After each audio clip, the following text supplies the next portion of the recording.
The eastern skies grow darker, not from the coming night, but from rising tension. Behind the walls of Russia's heavily guarded defense plants, something is changing. There are no grand parades, no official statements from the Kremlin. Yet intelligence reports begin to converge on one conclusion.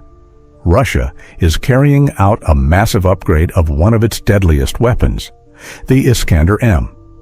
Once seen merely as a regional threat, this tactical ballistic missile has quietly evolved into a symbol of precision, speed, and technological resilience. This is not a cosmetic update. It's a complete redefinition of how the missile operates and how it's built. And as whispers of this transformation spread, the world once again turns its eyes toward Moscow, wondering just how far can the Iskander-M evolve. The first signs came from the Ukrainian front lines. Patriot missile batteries, once hailed as reliable shields, began to fail. Data showed a sharp drop in interception rates, from 37% to barely 6% within weeks. According to multiple intelligence briefings, the reason lies in a major modification of the Iskander-M's guidance system. The changes weren't physical, they were digital. The Russians had reprogrammed the missile's internal brain, enabling it to perform unpredictable maneuvers in the final seconds before impact. Now, instead of flying a predictable ballistic arc, the missile could dive, zigzag, or roll just before striking, confusing even the most advanced radar systems. A simple software change turned into a nightmare for air defense operators. The moment a Patriot system locked on, the target vanished from the screen, shifting course faster than the interceptor could react. A deadly chess match had begun, and Russia had made the next move. Such an upgrade couldn't happen overnight. It required a vast industrial network that had quietly adapted to life under sanctions. When foreign components became unavailable, Russia turned inward. Reports from Reuters revealed that foreign electronic parts have been nearly eliminated from Russian missile systems, replaced by domestically manufactured processors and guidance modules. Gyroscopes, control units, and inertial sensors, once imported from Europe or Asia, are now produced in Russian and Belarusian factories. This transformation is more than industrial. It's strategic. It means that Russia can sustain its missile production independently, even under global isolation. Every circuit board, every chip, is a statement of defiance, proof that Moscow has found a way to keep its missile engines roaring without relying on the West. Satellite imagery confirms what Moscow never admits publicly. Across Russia, from Perm to Bisk and the outskirts of Moscow, massive expansions of solid fuel and explosives factories are underway. New facilities, longer production lines, and reinforced testing zones have appeared within the last year. Analysts estimate that the production capacity for solid rocket motors has increased by as much as 40%.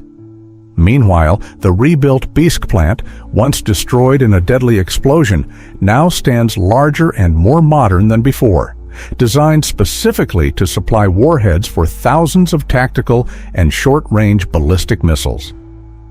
Everything about this industrial revival carries the same signature: quiet but colossal.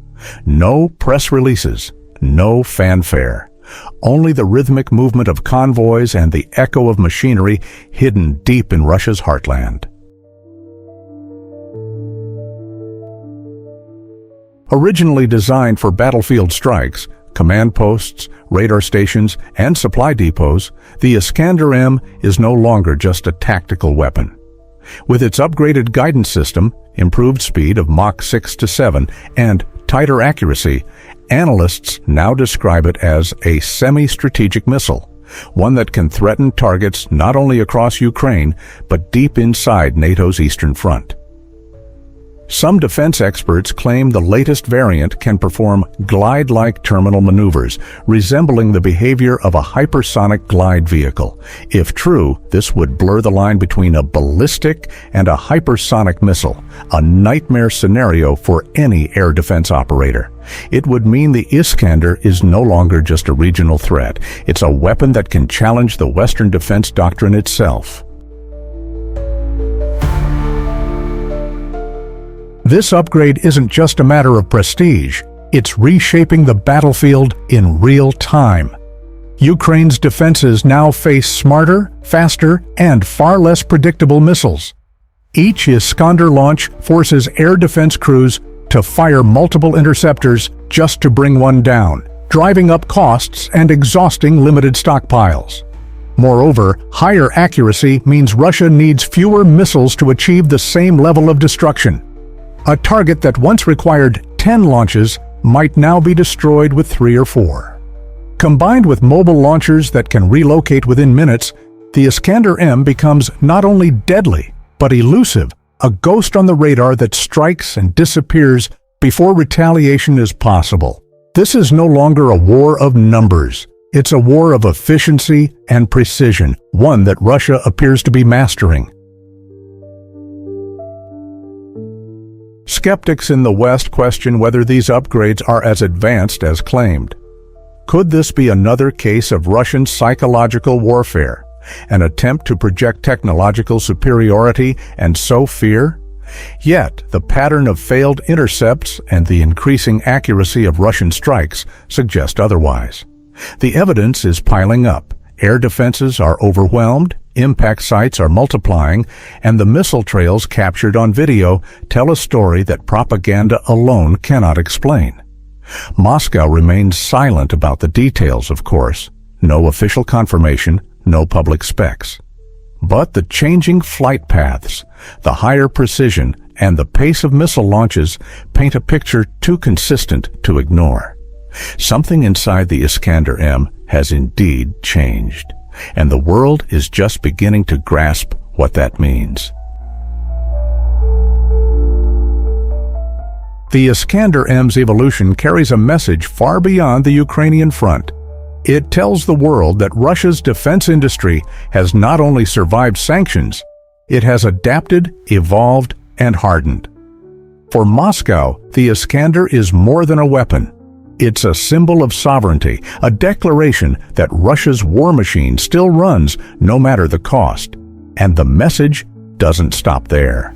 Allies like Iran, North Korea, and even China are studying this resilience closely. They see how Moscow maintains advanced missile production under isolation, and they're taking notes. In many ways, the new Iskander represents the blueprint for a new era of self-sufficient warfare, where technology, industry, and politics merge into one single doctrine of survival. Somewhere in the desolate fields of Kapustin Yar, under a pale moon, an Iskander launcher stands ready. Its silhouette is silent, cold, and steady. Operators in dark uniforms stare at their screens, waiting for a command that will never make it to the news. Then the order comes. The missile roars to life, carving a trail of fire into the night sky. No one knows where it's heading, or what it's meant to destroy. But one thing is certain, the Iskander-M has been reborn, faster, smarter, and deadlier than ever. In an age where war evolves faster than diplomacy, the silent rise of this weapon is a warning that the balance of power is shifting once again, and the race to dominate the skies has only just begun.